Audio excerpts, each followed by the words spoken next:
Good morning student.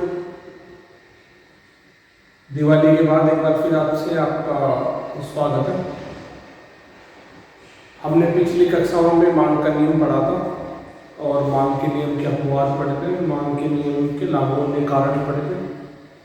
आप उससे एक कदम आगे बढ़ते हैं। मांग का नियम, मांग का जो नियम है ये किसी वस्तु की मांग की मात्रा में होने वाले मात्रात्मक परिवर्तन को बताता है। मात्रात्मक परिवर्तन को बताता है, यानी कि ये बताता है कि किसी वस्तु की कीमत में कमी होने के कारण उसकी मांग की मात्रा में कितना परिवर्तन आया, इस चीज को शो करता है। लेकिन मांग की लोच मात्रात्मक परिवर्तन प्लस गुणात्मक परिवर्तन, गुणात्मक परिवर्तन को बताती है। ये दोनों को ही बताती है। किसको बताती है? दोनों को बताती है। यानी कि किसी वस्तु की कीमत में आनुपातिक परिवर्तन होने के परिणाम स्वरूप वस्तु की मांग की मात्रा में होने वाला आनुपातिक परिवर्तन वस्तु की मांग की लोच कहलाता है। क्या कहा मैंने कि मांग की लोच बताती है कि किसी वस्तु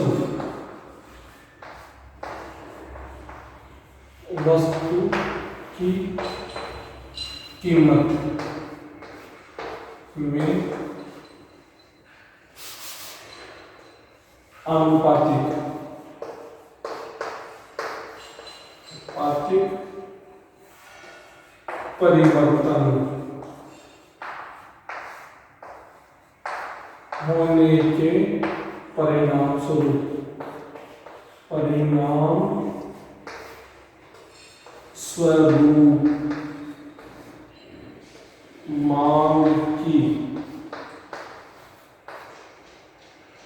मात्रा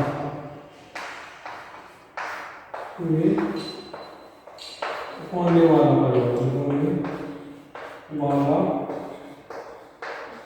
वाला परिवर्तन मांग की लोच कहलाता है। क्या? किसी वस्तु की कीमत में आनुपातिक परिवर्तन होने के परिणाम स्वरूप वस्तु की मांग की मात्रा में होने वाला परिवर्तन आनुपातिक परिवर्तन कहलाता है। किसी वस्तु की कीमत में आनुपातिक परिवर्तन होने के परिणाम स्वरूप मांग की मात्रा में, किसमें? मांग की मात्रा में होने वाला परिवर्तन मांग की लोच कहलाता है। अगर मैं इस शब्दों में कहूं तो मांग की लोच का सूत्र है मांग की लोच बराबर मांग की मात्रा में आनुपातिक परिवर्तन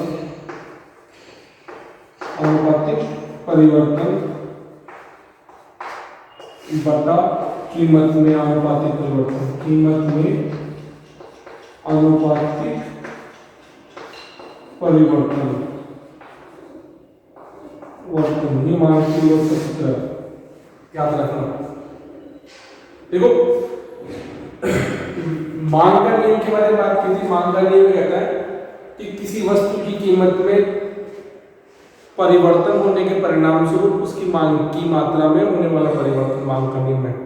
अर्थात अन्य बातें समान रहने पर यदि किसी वस्तु की कीमत कम होती है तो मांग की मात्रा बढ़ती है, यदि किसी वस्तु की कीमत बढ़ती है तो मांग की मात्रा कम होती है। अर्थात लॉ ऑफ डिमांड, कौन सा?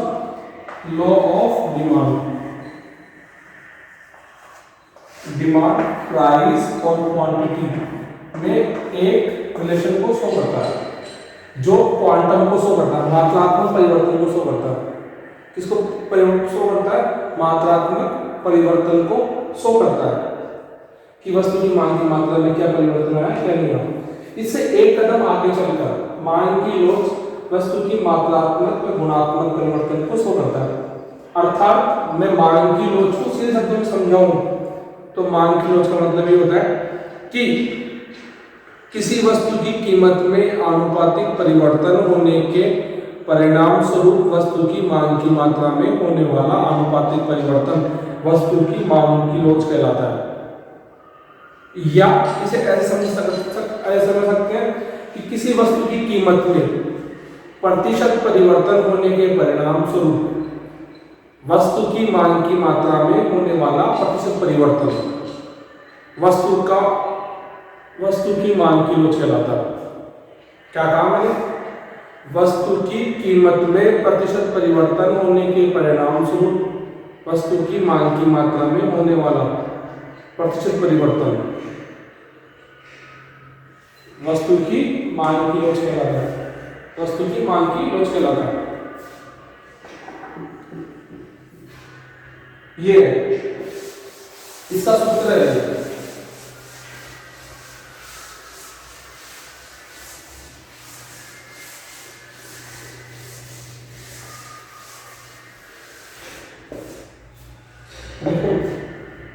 हम फिलॉसफी ऑफ प्राइस इसे फिलॉसफी ऑफ डिमांड से इजी से डिनोट करते हैं। इसका सूत्र है मांग में आनुपातिक परिवर्तन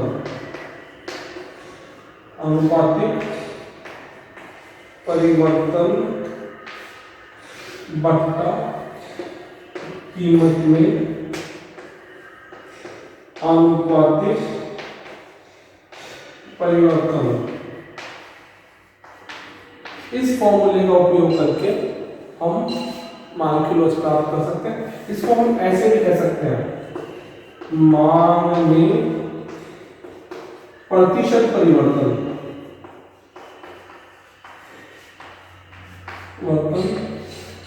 बट्टा कीमत में प्रतिशत परिवर्तन। इसका यूज करके हम मांग की लोच प्राप्त कर सकते हैं। जैसे एक एग्जांपल के लिए बताऊंगा कि किसी वस्तु की कीमत में 10% की गिरावट होने के परिणाम स्वरूप किसी वस्तु की कीमत में 10% की कमी होने पर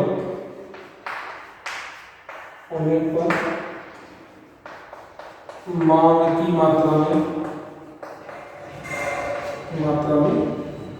20% मांग की मात्रा में प्रतिशत की वृद्धि हुई है तो मांग की लोच होगी।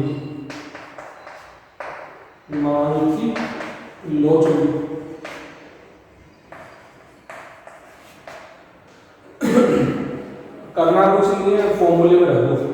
मांग में प्रतिशत परिवर्तन देखो, या मांग की मात्रा में कितना प्रतिशत? 20%।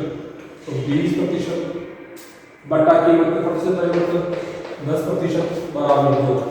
यही विलासक की आती है, यही मांग की लोच आ गई, यही मांग की लोच आ गई। इस प्रकार से हम विलासक को कैलकुलेट कर सकते हैं। क्या कर सकते हैं? इलास्टिसिटी को हम क्या कर सकते हैं? कैलकुलेट कर सकते हैं और मेजरमेंट कर सकते हैं कि इलास्टिसिटी में क्या है और क्या नहीं है। ठीक है, इस फॉर्मूले का यूज हम तब कर सकते हैं जब आपके पास में चेंज एक नंबर में दिया हुआ हो। जैसे मैं आपको आगे दिखाता हूं, देखो ये इलास्टिसिटी का फॉर्मूला है, मांग में प्रतिशत परिवर्तन बटा कीमत में प्रतिशत परिवर्तन। इसका यूज अधिकतर हम तब करते हैं जब आपके पास में कोई चेंज है जो परसेंटेज में दिया हुआ हो। ठीक है, इसका यूज कर सकते हैं और इलास्टिसिटी कैलकुलेट कर सकते हैं।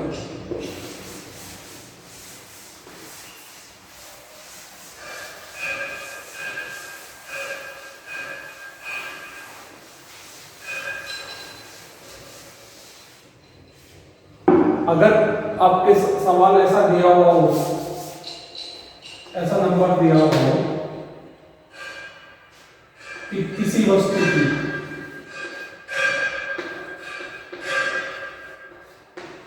वस्तु की कीमत 10 होने पर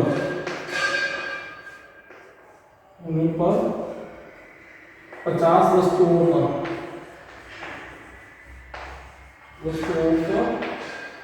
की मांग होती है की जाती है।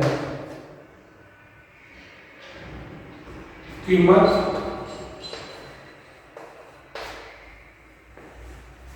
में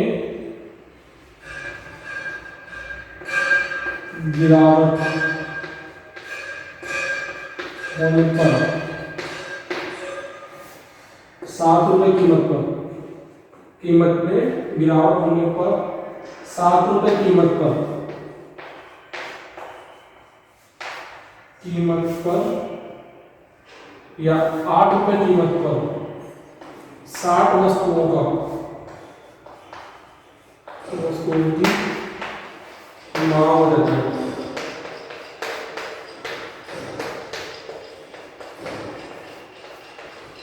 जरूरी है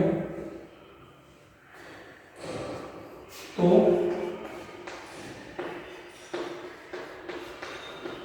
मांग की योजना को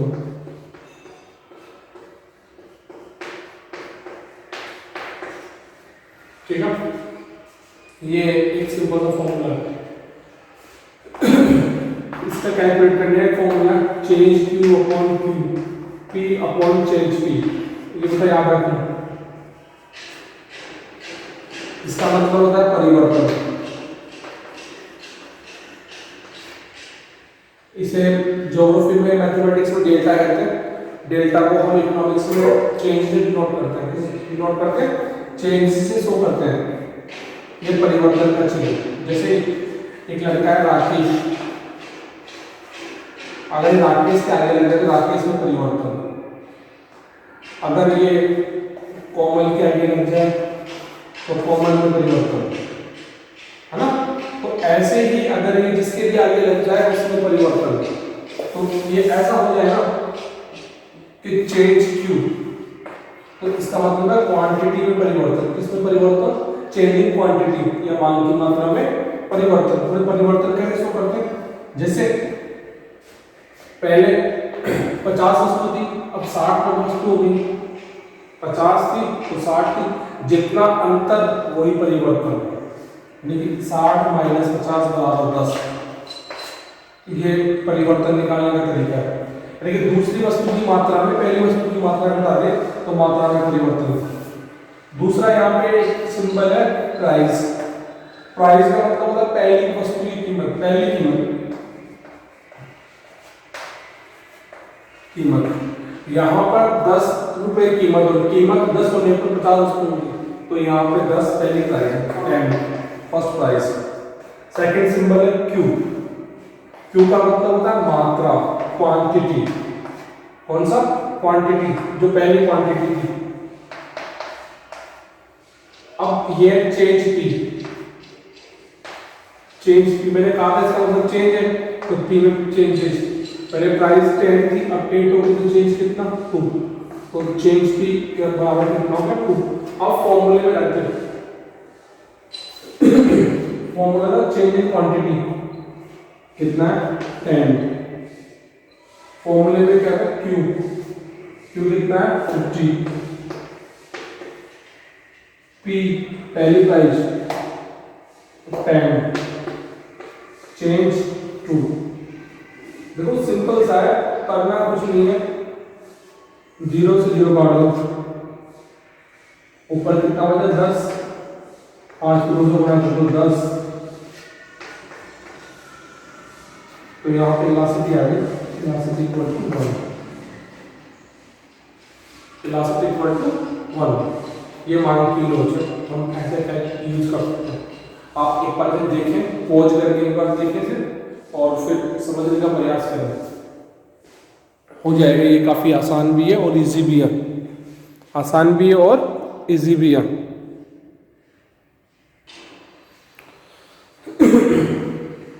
ये इलास्टिसिटी कैलकुलेट करने का तरीका था, तो आपको आना चाहिए, क्या आना चाहिए।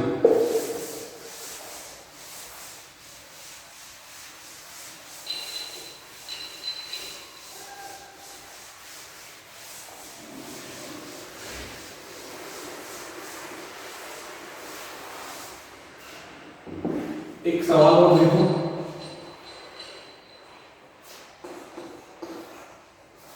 एक एग्जांपल, कीमत 10 होने पर किसी वस्तु की क्वांटिटी 50, कीमत 10 होने पर वस्तु की 100 क्वांटिटी कंज्यूम कर रहे थे, कीमत बढ़कर P1 में लगी, P1 बढ़ के गिर के 8 होने पर इसकी क्वांटिटी Q1 150। तो अपने को इलास्टिसिटी कैलकुलेट करने के लिए कह रहा है, क्या कह रहा है, इलास्टिसिटी कैलकुलेट करने के लिए, इलास्टिसिटी ऑफ डिमांड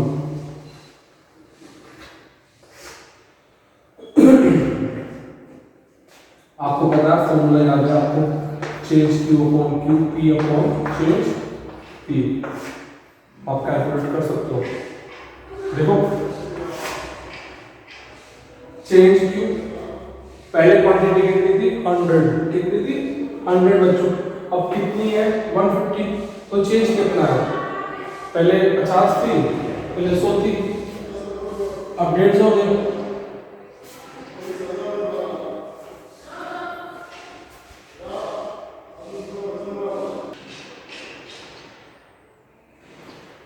हाँ, तो फॉर्मूला आपको पता है, तो इसको काउंट कर सकते हैं।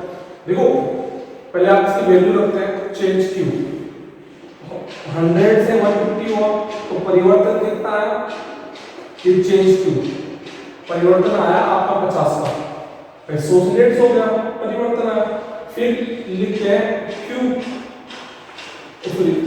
Q का मतलब पहली क्वांटिटी 100 है आपकी, फिर आगे के आपके पास में ये भी हो गया, ये भी हो गया, ये भी हो गया, ये भी हो गया, फिर P का मतलब पहले वाली P बराबर 10 है, फिर चेंज P, पहले प्राइस 10 था, अब 8 हो गया, तो चेंज P 2, अब फॉर्मूले में रखते हैं बिल्कुल जैसे दिया गया है, change Q 50 upon quantity 100 into price 10 और चेंज P 2, सीधे सा मैथमेटिकली रूल है, 0 से 0 हम सीधे से क्रॉस कर दें, है ना। अब 5 को 1 से मल्टीप्लाई करो, 5 और 2 से लिखो and 2.5 is elasticity equal to 2.5, ये आपका आंसर है। करना कुछ नहीं है, बस अपने दिमाग का स्तर रखना है और उसका यूज करना है। इलास्टिसिटी काफी सिंपल सा है और आपको आना चाहिए। इस मेथड का तभी यूज करते हैं जब आपके पास दोनों कीमत दी हुई हो और दोनों मात्राएं दी हुई हो। कीमत एक तो ये, एक ही है, एक ही है, एक ही है। जब दो कीमत दो मात्राएं दी हुई हो तब हम इस मेथड का यूज कर सकते हैं और इसे सॉर्ट आउट कर सकते हैं। या फिर एक सवाल ऐसा हो सकता है, ठीक है, आगे एक सवाल है, देखो एक तरीका ये है, दूसरा तरीका मैं बता रहा हूं, इसको देखें और समझने का प्रयास करें कि ये कैसे सॉर्ट आउट होगा।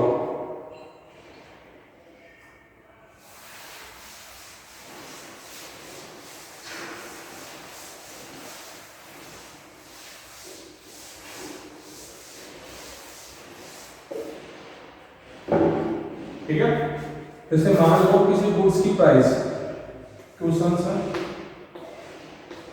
किसी गुड्स की प्राइस 10 to 6 रहती है,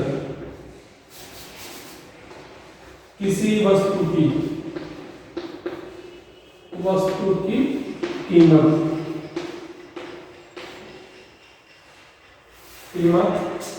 100 से घटकर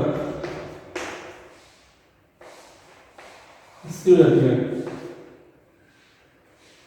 तो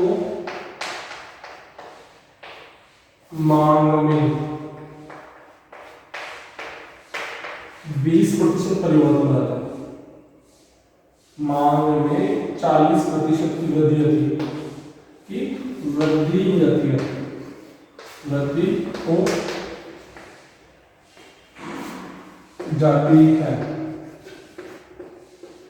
तो मांग की लोचदार करो, लोच ज्ञात करो। ठीक है जी। देखो जब भी कोई सवाल परसेंटेज में दिया होगा एक तरफ से, तो दोनों साइड परसेंटेज में आनी चाहिए। आपको पहले पता है कि इलास्टिसिटी ऑफ डिमांड कैलकुलेट करने का फॉर्मूला ये है कि percentage change in demand percentage change in price, यानी कि मांग की मात्रा में प्रतिशत परिवर्तन बटा कीमत में प्रतिशत परिवर्तन। अब यहां पर है मांग की मात्रा में 40% परिवर्तन है, लेकिन नीचे कीमत में प्रतिशत परिवर्तन नहीं देगा। ये कह रहा है कि 100 से 80 होता है, कितना 100 से 80 होती है कीमत। तो आपको सबसे पहले क्या परसेंटेज निकालना है, परसेंटेज चेंज निकालने के लिए कितना कमी हुआ, 100 से कितना 80, 20, तो ऐसे कर सकते हैं 20/100, और परसेंटेज निकालने के लिए देखो 20/100 इंटू परसेंटेज निकालने के लिए 100 से गुणा करते हैं, तो 0 से 0 इंटू 20% अपॉन 20 रिजल्ट 2। इस प्रकार से इसका यूज कर सकते हैं, इसको हम एक्सप्लेन कर सकते हैं और इसे डिफाइन कर सकते हैं कि इस प्रकार से हम इसे कैलकुलेट कर सकते हैं और समझने का प्रयास कर सकते हैं। ये एक दूसरे तरीके का सवाल था। एक दो सवाल में आपको होमवर्क के लिए, अगर टाइम मिले तो आप करना। XW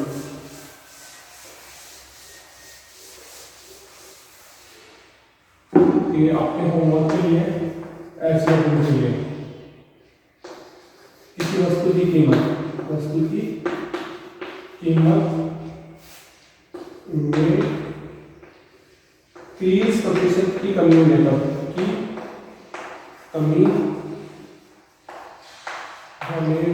पर मांग में 15% की वृद्धि हो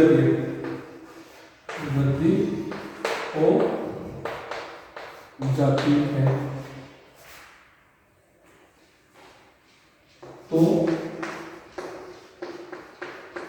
मांग की लोच ज्ञात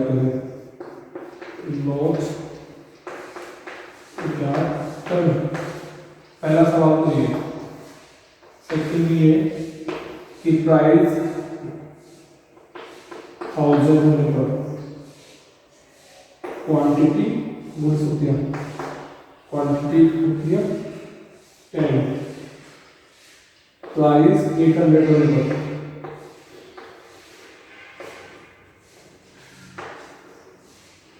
क्वांटिटी है 16, और बोला find out elasticity of demand या मांग की लोच क्या करें।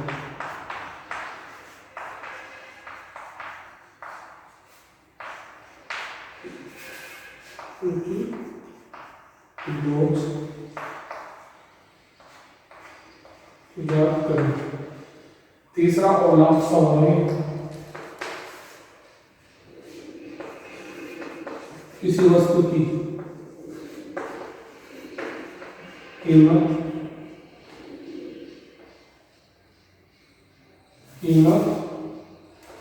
10 से घटकर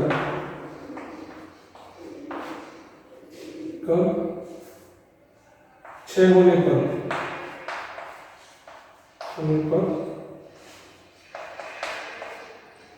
मांग की मात्रा में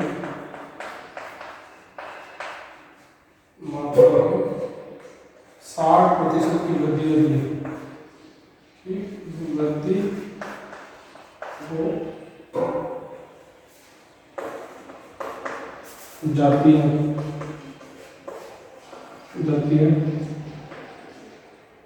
लोच याद करें। ये कुछ 3 सवाल थे जो आपको आने चाहिए। इस प्रकार से आज ये मांग की लोच का इंट्रोडक्शन था और ये शुरुआत थी। कल के वीडियो लेक्चर में हम मांग की लोच के प्रकार पढ़ेंगे और विधियों के बारे में समझने का प्रयास करेंगे।